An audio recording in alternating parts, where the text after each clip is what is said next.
Hi, I'm Nicole Mahoney with Break the Ice Media, and welcome to part 3 of our 5-part video series where we're helping you create your 2019 plans. Yesterday, I talked about taking a step back from thinking about next year and focusing on the insights that you already know. We talked about collecting and reviewing research to help you find your key differentiators, and you worked on writing your situational analysis for your plan. Today, we're going to talk about your target market or your audience. It's important to know who your audience is when formulating your plan. You may have several audiences or target markets, and understanding each one is a must in order to be successful. Too often, we see marketers lump their audiences all together. For example, my target audience are males from ages 18 to 54. The problem with that is you don't have enough information to actually be effective. When you get to the point where you need to come up with your tactics and your key messages, you're really not sure where to go, and you have to be too broad and too general to actually speak to the audiences that you're trying to motivate. Our team has spent a lot of time diving into audiences for our agency and our clients this year. For Break the Ice Media, we have 2 specific client personas that identify not only who we are targeting, but what makes them a good fit for our company and what motivates them to hire an agency like ours. These buyer personas are important to understand. They make our marketing and communications more specific, which in turn resonates with the buyer and makes them more likely to become a customer. We explored this topic even further on my podcast, Destination on the Left.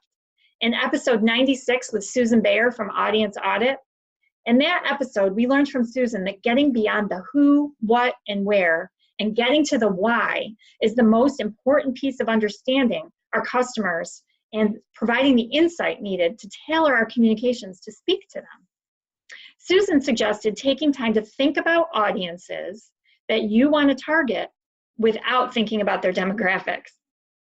So think about the audience. What is appealing? Why are you appealing to them? What are they looking for? Ask yourself what they might find appealing about you and see whether that gives you some additional ideas for content or messaging.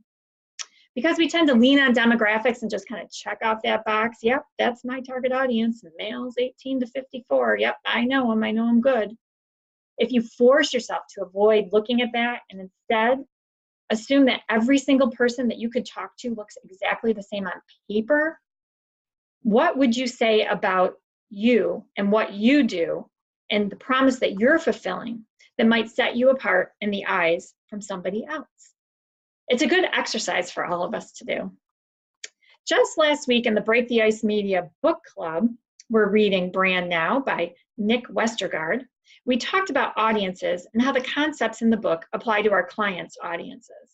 Nick calls it your community, and he identifies 5 concentric circles that make up the community. In the very center, the smallest circle, that's where your employees are. Followed by the next circle, the next smallest circle, that's where your vendors and partners and stakeholders are. And then the next smallest circle is where your raving fans are, or your best customers.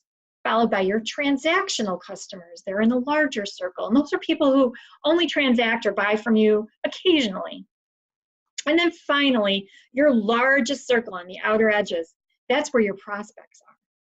So when you start to think about your audiences in this way, you can start to find ways to move people from the outer circles into the inner circles, turning prospects into customers, turning transactional customers into raving fans, and so on. As Peter Drucker says, the aim of marketing is to know and understand the customer so well the product or service fits them and sells itself. Write down your target audiences and then ask yourself, are these targets too general? If you take away the demographics, how would you describe these audiences? Do any ideas come to mind on how you might reach each of these differently? I'll be back tomorrow to talk to you about creating key messages for your audiences. I'll see you then.